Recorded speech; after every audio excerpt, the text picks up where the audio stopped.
Essa série nós intitulamos como Saia da Prisão, não é? Porque muitas vezes as pessoas, elas estão livres, mas elas, na realidade, espiritualmente, no seu interior, no seu coração, continuam aprisionadas por tantas coisas como a gente tem visto aqui nesta série de mensagens. E nessa noite eu queria falar em Filipenses capítulo 2, versículos 17 a 30, e a gente está pregando isso de uma forma expositiva, vamos dizer assim, não é? Tanto eu quanto o Mateus, e coube a mim então essa parte de Filipenses 2, de 17 a 30. O título que eu escolhi para essa meditação é Exemplos que Inspiram. Essa mensagem falou muito comigo, e eu acredito que ela vai falar também ao seu coração, e vai ser bênção para você também. Uma pesquisa que foi feita, uma pesquisa de campo, a respeito do quanto as pessoas se importam umas com as outras na nossa sociedade, um repórter ele contratou um homem para se deitar numa sarjeta de uma rua bem movimentada, no meio de uma cidade bem movimentada. E nessa pesquisa ele constatou que haviam centenas de pessoas que passaram por aquele lugar, mas nenhuma parou para ajudar aquele cidadão, ninguém demonstrou preocupação por aquela pessoa que estava ali caída, fazendo esse teste, né?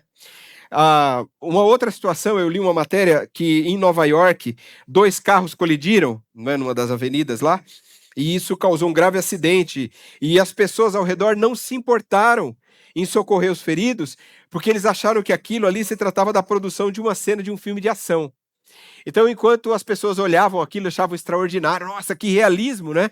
Na verdade, as pessoas estavam mesmo sangrando, estavam muito feridas naquele acidente, e levou muito tempo para que alguém percebesse que aquilo não era uma produção de um filme, mas era real o que estava acontecendo. Eu estou dizendo isso a vocês porque a gente tem vivido no meio de uma sociedade, num tempo de uma sociedade sem amor, uma sociedade sem compaixão, uma sociedade que não tem empatia. As pessoas estão vivendo para si mesmas e não estão se importando com o sofrimento do próximo. Essa é a realidade que a gente tem vivido. E a carta de Paulo aos Filipenses, ela é como um chamado para a igreja, a fim de que a gente possa chegar cada vez mais perto das pessoas.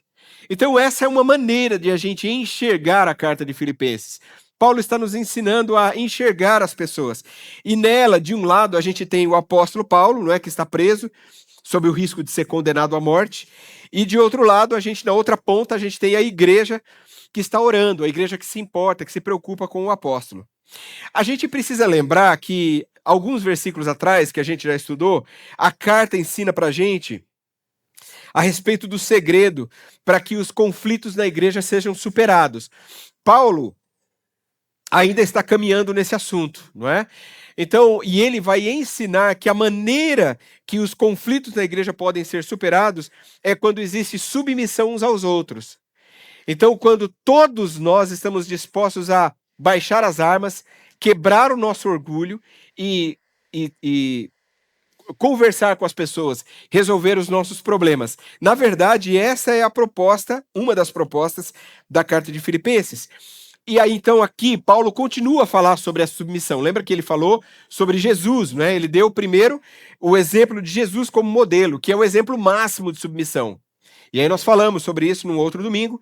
E depois, e é o que a gente vai ver aqui hoje, Paulo fala da sua própria experiência. Agora, quem lê a Bíblia ontem ou hoje sabe que o padrão de Jesus e o padrão de Paulo é muito elevado.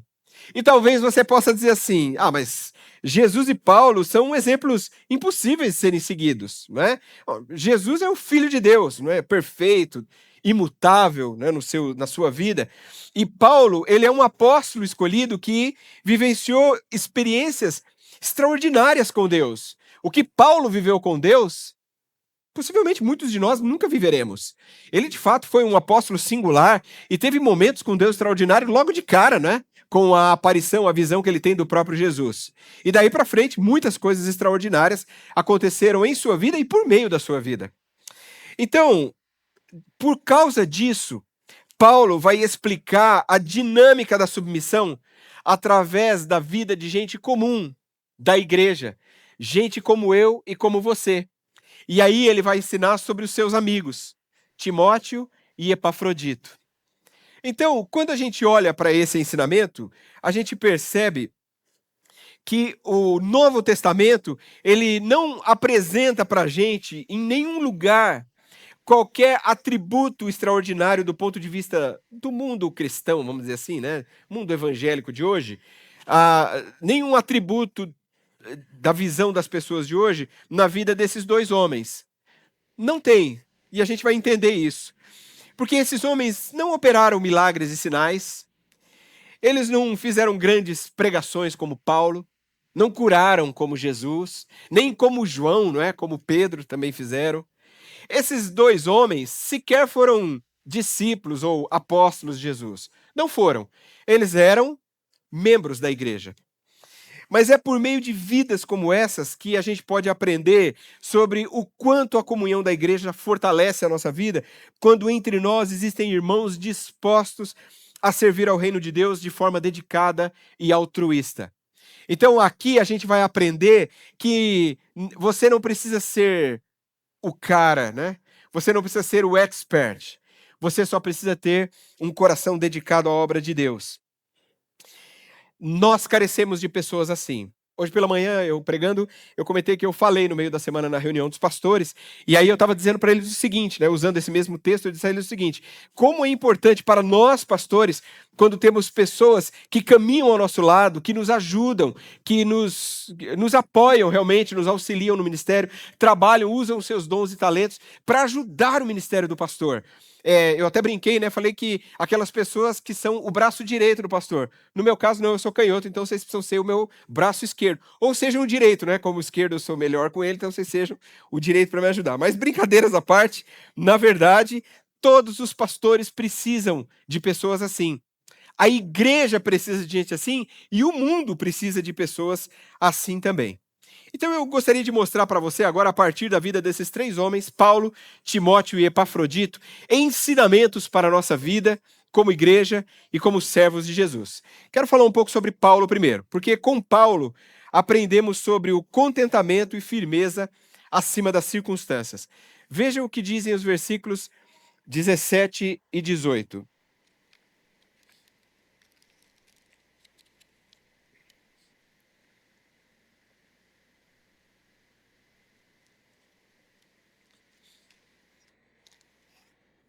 Então Paulo diz assim: contudo, mesmo que eu esteja sendo derramado como oferta de bebida sobre o serviço que provém da fé que vocês têm, o sacrifício que oferecem a Deus, estou alegre e me regozijo com todos vocês. Estejam vocês também alegres e regozijem-se comigo. Você deve se lembrar que quando Paulo escreve essa carta, Paulo está preso em Roma, mas ele tinha uma esperança de ser absolvido do julgamento, e ele cria nisso, e a gente vê isso nas entrelinhas do texto, por meio das orações dos irmãos da igreja. Mas, ainda que Paulo desejasse viver, ele era um homem pronto para morrer pelo evangelho.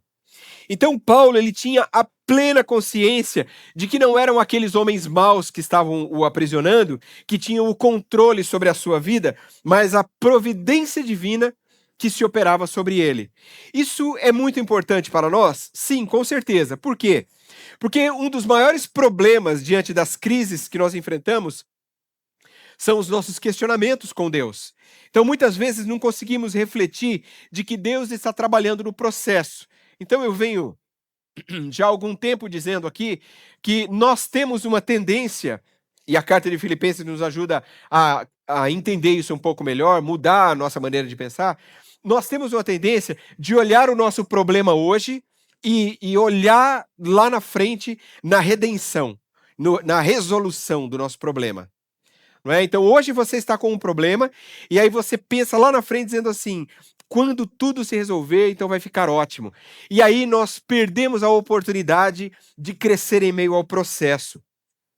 É por isso que no texto o apóstolo Paulo ele está muito consciente desse seu momento. E ele fala sobre isso para enriquecer, fortalecer a sua fé em Deus e para ensinar os irmãos. Porque apesar de Paulo desejar liberdade, ele sabe que ele está sendo entregue por meio de um sacrifício de dar a sua vida pelo evangelho e pela igreja de Jesus. Ele sabe o motivo. E é interessante que ele chama isso, no texto aí, de libação. não é? A libação no judaísmo, lá em Números capítulo 15, você vai ler isso, era o derramamento de vinho ou de azeite sobre uma oferta de holocausto. Então, quando eles derramavam o vinho ou o azeite sobre o holocausto, era sinal de que chegou o momento de colocar o fogo e prestar ali o sacrifício ao Senhor. Então, Paulo faz essa comparação com esse ensinamento da lei do Antigo Testamento para mostrar o seguinte: é como se eu estivesse agora derramando sobre mim o vinho ou o azeite para que o sacrifício venha a acontecer. E é extraordinário a gente pensar que no meio do sofrimento, essa expectativa de morte que Paulo tinha, ele desafia os irmãos a se alegrarem com ele. Isso não é demais? Ele diz: estou alegre e me regozijo com todos vocês. Estejam vocês também alegres e regozijem-se comigo. Se vocês sofrem com a minha prisão, orem por isso. Mas eu estou alegre, porque eu sei que Deus está trabalhando no processo. E eu desafio vocês também a se alegrarem comigo. É isso que Paulo está dizendo. Portanto, com o apóstolo Paulo, nós aprendemos sobre o contentamento que precisamos ter diante das adversidades, mas esse contentamento precisa estar aliado com firmeza acima das circunstâncias, porque senão nós vamos esmorecer. Então, tudo aquilo que cremos, tudo que aprendemos, o ensino da palavra, as nossas orações, as orações que são feitas por nós, tudo isso deve agregar ao nosso coração essa firmeza para que possamos ser abençoados pelo Senhor. Amém, irmãos? Agora eu quero falar sobre Timóteo. Com Timóteo, nós aprendemos que o único brilho que importa é o de Jesus. Então ele vai dizer entre os versículos 19 a 24: espero no Senhor enviar-lhes Timóteo brevemente, para que eu também me sinta animado quando receber notícias de vocês. Não tenho ninguém como ele, que tenha interesse sincero pelo bem-estar de vocês, pois todos buscam seus próprios interesses e não os de Jesus Cristo. Mas vocês sabem que Timóteo foi aprovado, porque serviu comigo no trabalho do evangelho como um filho ao lado de seu pai. Portanto, é ele quem espero enviar, tão logo me certifique da minha situação, confiando no Senhor, que em breve também poderei ir.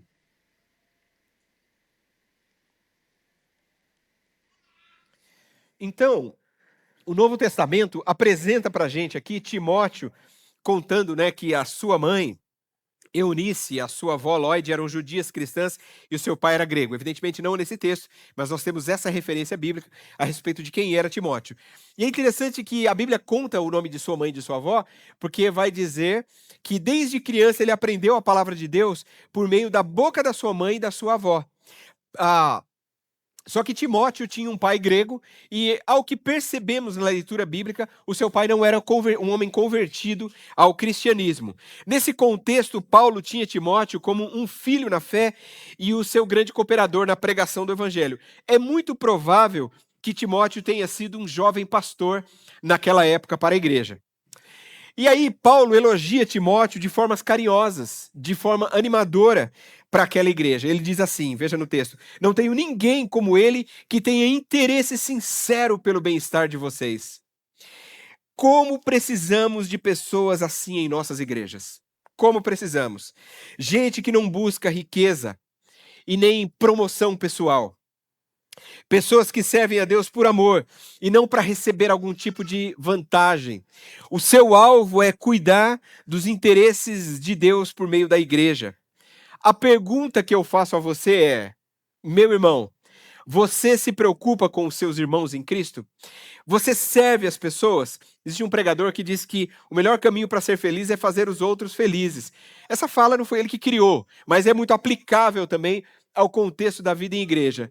E só existem dois estilos de vida, segundo o que Paulo está nos ensinando aqui: daquelas pessoas que vivem para si mesmas ou daqueles que vivem para Cristo. E isso aqui é muito importante. Ou seja, ou nós estamos em Filipenses 1:21, porque para mim o viver é Cristo e o morrer é lucro, ou então nós vamos estar em Filipenses 2:21, pois todos buscam os seus próprios interesses e não os de Jesus Cristo. Com Jesus não existe ficar em cima do muro. Ou você é uma coisa, ou você é outra. Não existe crente meia boca. Não existe mais ou menos cristão. Às vezes eu brinco, né? Esse aí ele é mais ou menos crente. Eu falo, é uma nova modalidade de cristão que foi inventada nos últimos dias. Mas é só uma brincadeira. Não existe cristão mais ou menos. Ou você é, ou você não é.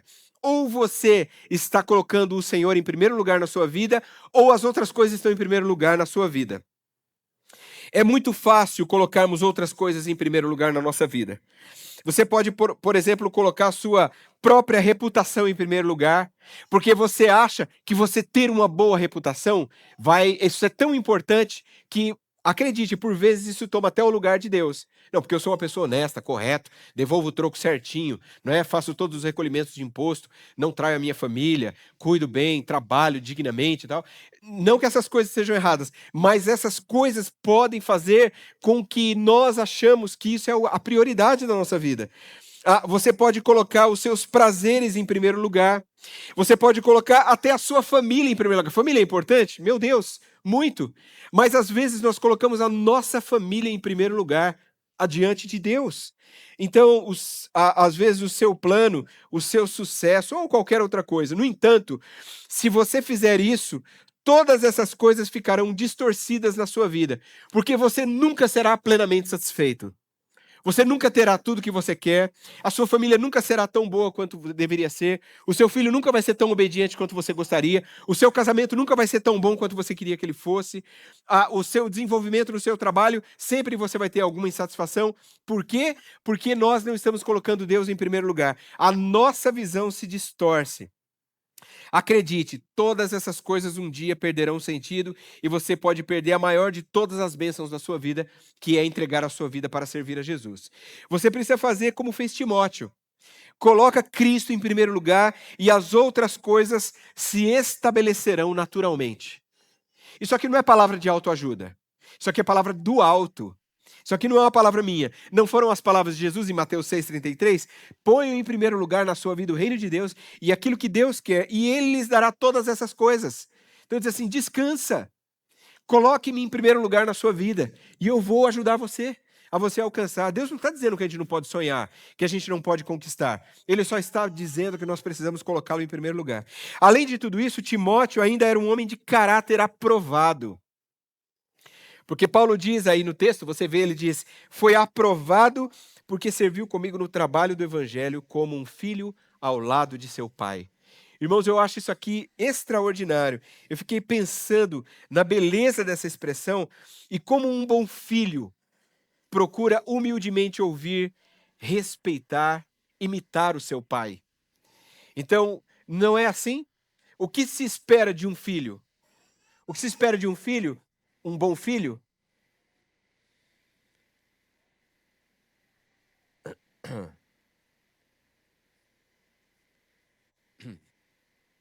Espera um pouquinho, irmão, você deu um pouco de tontura em mim.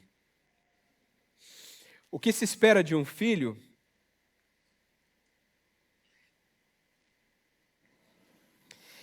Bom, o que se espera de um filho é que ele respeite o seu pai, ande ao lado do seu pai, humildemente caminhe com o seu pai.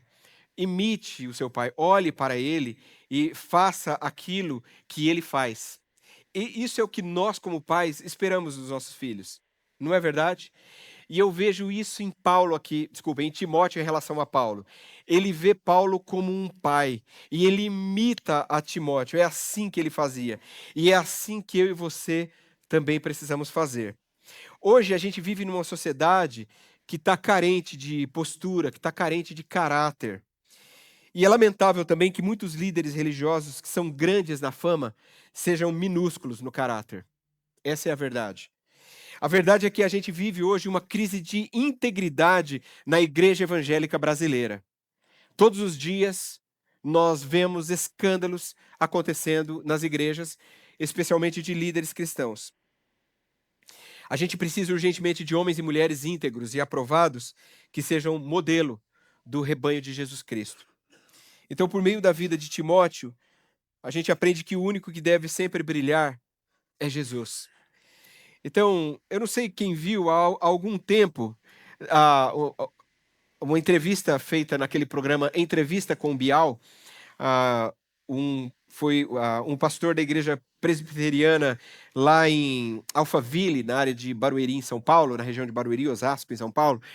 E ele é pastor de uma igreja exponencial, uma grande igreja lá. E quem está como membro convertido em sua igreja é o cantor Luciano, da dupla Zezé de Camargo e Luciano. Não sei quem assistiu essa entrevista, ela foi grandemente veiculada nas redes sociais.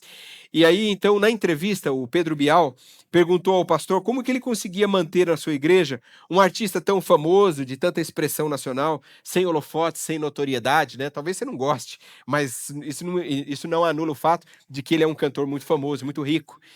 E aí o pastor sabiamente respondeu que ali o Luciano é um irmão como qualquer outro.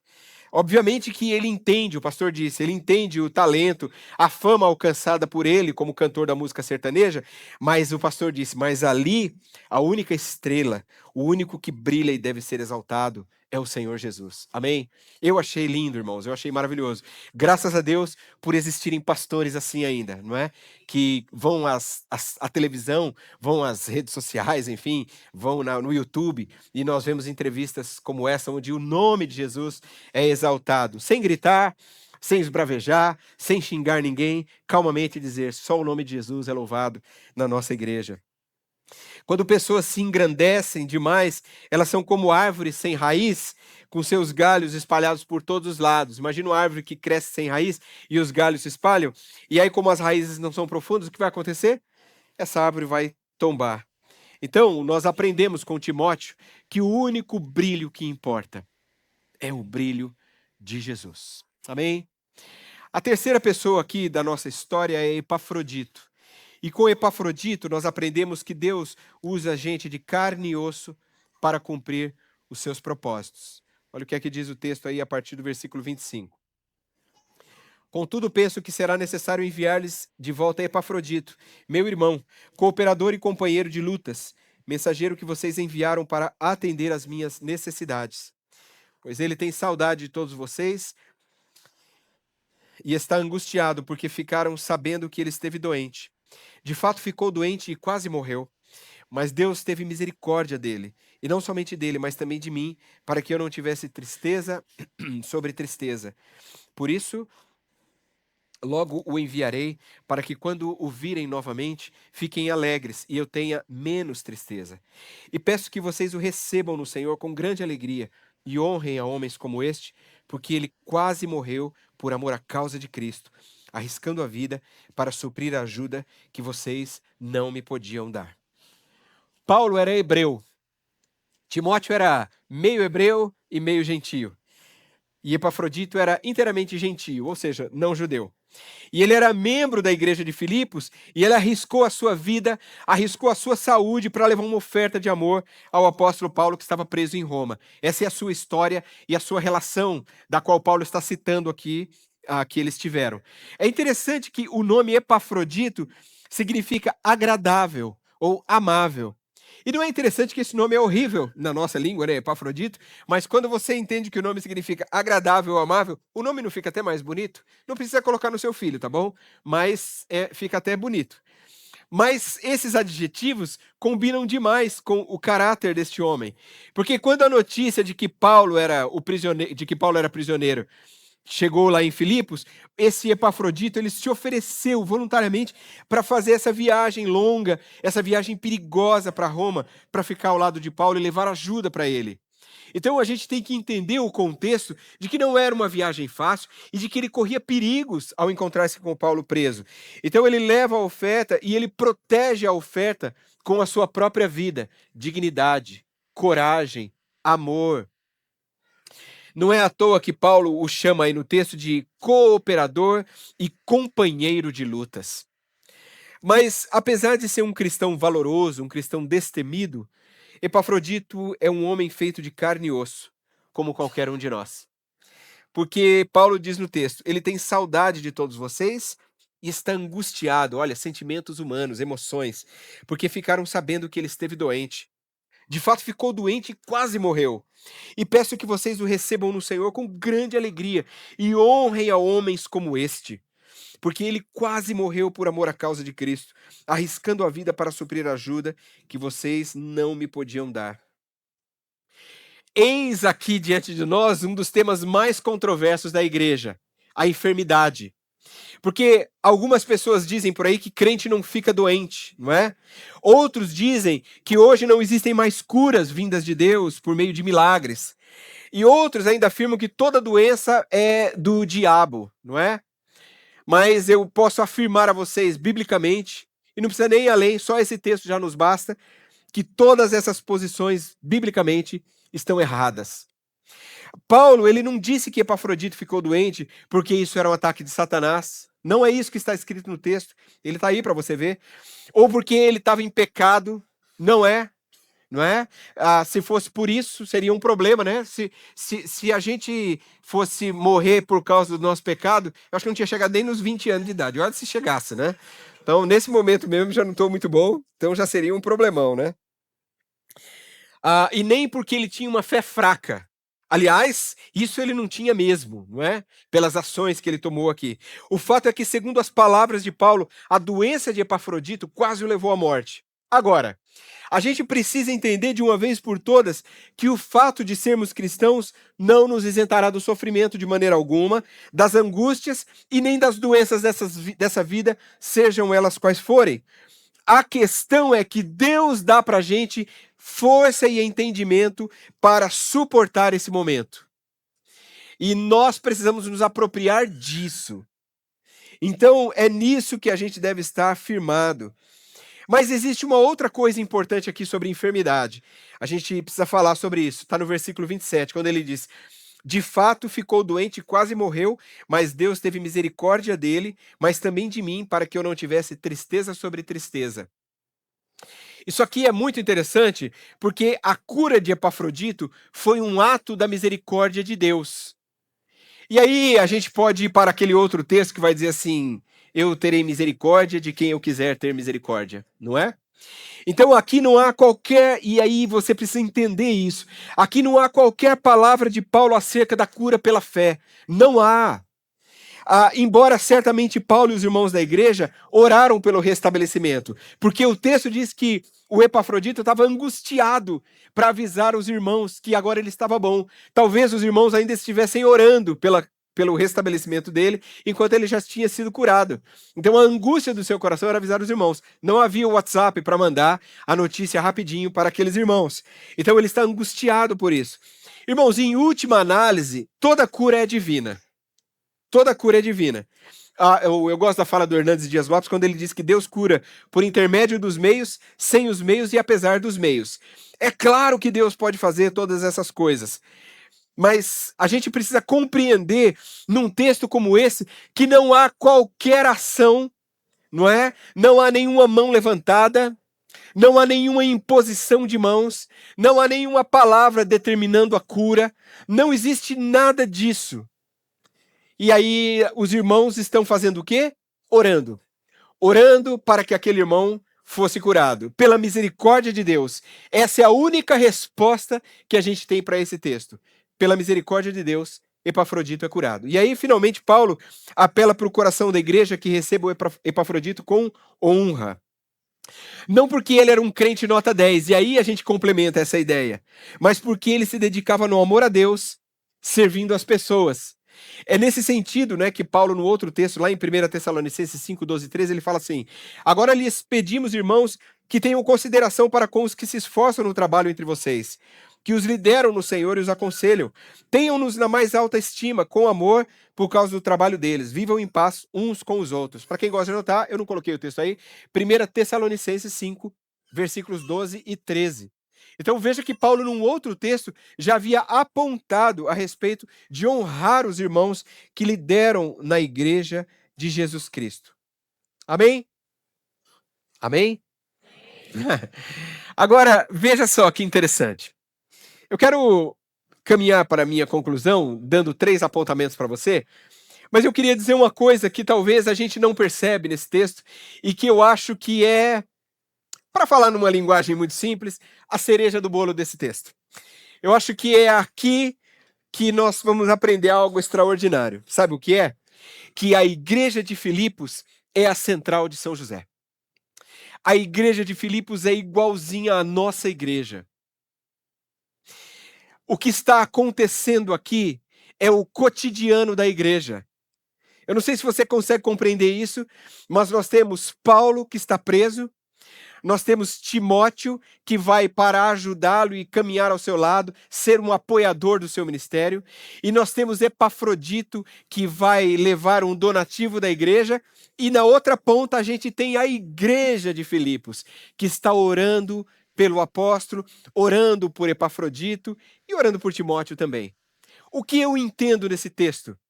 Eu entendo que essa é a vida cotidiana da Igreja de Jesus.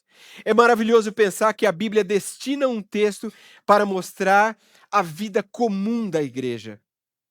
Porque eu estou dizendo isso porque muitas vezes nós estamos muito atrás do extraordinário. E quando o extraordinário não acontece, nós nos frustramos. Porque alguém pregou que o extraordinário vai acontecer. Venha, porque Deus vai operar um grande milagre hoje. Eu não estou dizendo que Deus não vai operar. Pode ser que ele opere mesmo. Mas sou eu que determino se Deus vai operar mesmo? Então eu digo assim: hoje é segunda-feira da vitória, sei lá, não é? Então você vem aqui que Deus vai resolver todos os seus problemas. Você pode ir, pode orar, e você pode buscar em Deus a vitória dos seus problemas. Não há nenhum problema quanto a isso. A questão é que Deus trabalha no ordinário da vida da igreja. Deus está trabalhando todos os dias. Assim como Deus trabalha no processo da nossa vida, hoje, na nossa dificuldade e ao longo no processo, Deus está trabalhando na vida da igreja também. Amanhã, na terça, na quarta, quando resolvemos os problemas, quando ligamos uns para os outros, quando oramos pelos irmãos, quando recebemos uma notícia triste, quando acontece uma tragédia, quando acontece uma grande bênção. Essa é a vida cotidiana. Paulo está nos mostrando aqui o cotidiano da igreja. Deus está trabalhando na vida da sua igreja. Agora, tem uma outra coisa que é muito importante a gente frisar aqui, e isso também é algo que a gente deve trazer à tona para nós aqui. O texto fala sobre 3 homens: Paulo, Timóteo e Epafrodito. O que há em comum nesses 3 homens? Isso eu coloquei aí para você. Todos estavam dispostos a viver para Cristo e dar a sua vida pelos irmãos. Não é isso? Enfim, amar a Jesus e servir as pessoas. Amém? Percebe? Você está percebendo a vida diária da igreja? O cotidiano da igreja? É assim que a igreja opera. É assim que a igreja trabalha. Volto a repetir. A igreja de Filipos é a Batista Central. É a nossa igreja. Se você é um visitante de outra igreja, é a sua igreja também. É o dia a dia da nossa igreja. Então, para encerrar, eu quero deixar 3 afirmações baseadas na vida de cada um desses servos, para que nós pratiquemos na nossa relação com Deus e na nossa relação com os nossos irmãos. A primeira coisa é: aprenda com o sofrimento e viva com contentamento. Vamos pensar em Paulo. Paulo estava preso, Paulo estava sob risco de morte, mas isso não fez com que a sua fé enfraquecesse e nem com que o seu coração perdesse a alegria, em nenhum momento. Paulo continuava inabalável. Ele estava confiante de que Deus estava trabalhando em todos os processos da sua vida, até se ele morresse. E ele morreu mesmo. Mas ele sabia que Deus estava trabalhando. A gente precisa confiar no Senhor. A gente precisa seguir firme no propósito de obedecer à vontade de Deus e obedecer à ordem do nosso Deus. Sabe onde é que deve estar a nossa maior alegria? A nossa maior alegria deve estar em fazer a vontade do Pai. É isso que nós precisamos fazer. O que Deus quer não é o que eu quero, não é o que você quer, mas o que Deus quer da minha vida, o que Deus quer de nós. Então, no Senhor, a nossa vida encontra sentido. No Senhor, a nossa vida encontra propósito, significado. E é no Senhor que deve estar o nosso prazer e o nosso contentamento. Amém? A segunda coisa que eu quero falar para você aqui é: não faça nada por exaltação, mas movido por compaixão. Timóteo, e agora falando sobre ele, entregou a sua vida no serviço a Deus, como a gente disse, não é? Timóteo foi um homem humilde, foi um homem submisso ao servir o apóstolo Paulo e tinha o apóstolo como pai. Ele se colocou no seu lugar. Estava ali como um aprendiz de Paulo. respeitando a autoridade, o conhecimento, a espiritualidade do apóstolo, aprendendo, crescendo com ele, olhando para Paulo como olhando para cima, olhando para como se fosse um pai a quem ele deve respeito. Se todos nós agíssemos assim. Então, você não pode viver uma vida voltada apenas para os seus próprios interesses, não pode. A carta aos Filipenses toda é uma escrita voltada para o próximo. Quem procura glórias humanas logo se frustra, mas quem age movido por compaixão alcança graça e alcança sentido para viver. Amém? E a terceira coisa que eu quero falar é: você não precisa ser super, você só precisa ser gente. Ah, eu li há um tempo atrás na minha vida um livro sensacional do Bill Hybels chamado Axiomas. Axiomas são coisas que você cria, né, ou frases que você cria e são, para falar de um jeito simples, são coisas que nos direcionam, coisas que nós não negociamos. Está relacionado com as nossas convicções, não é? Eu falei pela manhã, por exemplo, que eu tenho 2 axiomas, né, que eu criei. Um é: Deus não é o fiador das nossas irresponsabilidades. Isso é um axioma para mim. E a outra coisa é: devemos ser duros, não devemos ser duros como pedra, mas duros como um tijolo, não é? Porque o tijolo é mais flexível, você pode quebrá-lo. A pedra é inquebrável, não é? Não negocia, não sensibiliza. Então são axiomas, coisas que a gente vai criando. Mas ele escreveu um livro sobre isso todo, e um livro bem grosso, bem bacana, vale a pena ser lido. E dentre os seus axiomas, tem um deles que eu gosto muito. Tá? Cada axioma é o título de um capítulo. E o deste é este aqui, olha. Você não é Obi-Wan Kenobi. Isso aqui é só para quem sabe e conhece Star Wars, né? Quem não conhece vai ficar boiando, mas eu vou dar uma força para você. Obi-Wan Kenobi, ele é um Jedi e ele está em praticamente todos os filmes da saga, especialmente mais nas mais antigas, e ele não erra. Obi-Wan é perfeito em todos os filmes, ele nunca erra. Então, em todas as suas ações, em todas as suas relações, nas guerras, na defesa daquilo que ele tem que defender, no treinamento do seu Padawan, Anakin Skywalker, ele é perfeito. Tudo que ele faz é perfeito. E aí, então, é muito interessante isso. E aí o Bill Hybels usou isso para falar a sua liderança. E no capítulo do livro ele diz o seguinte: quando estamos reunidos com a liderança e começamos a nos culpar por coisas que fizemos e não estão indo bem, não estão dando certo, ele olha para a liderança e diz assim: pessoal, lembrem-se, nós não somos Obi-Wan Kenobi. Então ele usa esse axioma para mostrar que não somos perfeitos, somos falhos, nós somos pecadores, nós padecemos de enfermidade. Não foi o que aconteceu com Epafrodito? Por vezes nós oscilamos na nossa fé. E a Bíblia, sendo um livro extraordinário que é, ainda faz questão de não ocultar as falhas dos seus personagens, nos mostrando que Deus quer nos usar apesar de quem somos. Isso é extraordinário. Então você não precisa ser super santo, super crente, super espiritual. Desculpa o que eu vou dizer, mas esses são os mais chatos da igreja. Os super crentes, os super santos, os super espirituais são as pessoas mais insuportáveis de a gente conviver com esse tipo de gente, não é? Epafrodito ensina pra gente que basta que você seja gente e tenha empatia para com o próximo. É só isso que a gente tem que fazer. Então, isso serve para todos nós. Entender que a gente falha, que a gente tá todo mundo numa caminhada. Às vezes, na medida de ajudar, a gente acaba atrapalhando. Às vezes, na intenção de fazer o certo, às vezes fazemos errado. Às vezes, num projeto que desenvolvemos, não dá certo. Então, que tal se a gente entendesse a nossa falibilidade? Entendemos que nós não somos Obi-Wan Kenobi. E nós pudéssemos, então, olhar para dentro de nós e saber que o Senhor, o poder do Senhor se aperfeiçoa na nossa fraqueza. Nós somos de carne e osso. Podemos sofrer, podemos adoecer, podemos passar por tantas dificuldades. Como seria triste uma vida inteira sem ser bênção para alguém? Paulo abençoou a igreja de Cristo com a sua vida e com o seu ministério.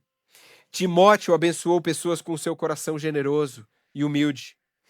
E Epafrodito, ele se sacrificou por Paulo, ficando com ele lá na prisão. E não permitiu que nem mesmo a sua própria enfermidade atrapalhasse o seu serviço ao Senhor. O que que isso nos ensina? A minha última palavra para você.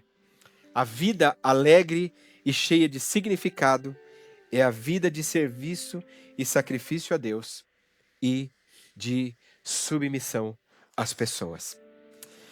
Que a gente possa compreender isso. Que a gente possa entender que Deus está trabalhando na rotina da igreja, na vida cotidiana. Deus vai trabalhar na sua vida amanhã, na segunda-feira, quando você se levantar e for ao seu trabalho.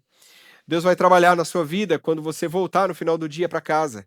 E depois na terça-feira, e assim na quarta e na quinta. Depois nós vamos nos reunir de novo. E Deus vai trabalhar na nossa vida.